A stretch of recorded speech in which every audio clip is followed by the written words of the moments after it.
Fashion.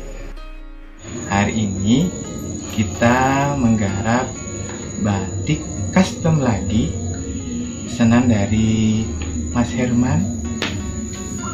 Dia pesan 2 batik untuk bapak ibu dan juga si kecil yang masih berusia berapa bulan ya.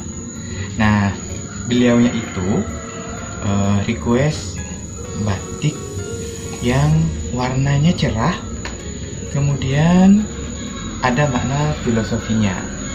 Nah, di sini sudah saya buatkan desainnya. Jadi perpaduan antara motif Garuda, sekar jagad, dan oleng yang dibuat gradasi seperti awan megamendung. Nah, jadi kalau kita beri nama batik ini, bolehlah kalau diberi nama Garuda Jagat Angkasa. Nah, jadi batiknya kita pakai warna pink, kuning, merah, oranye juga.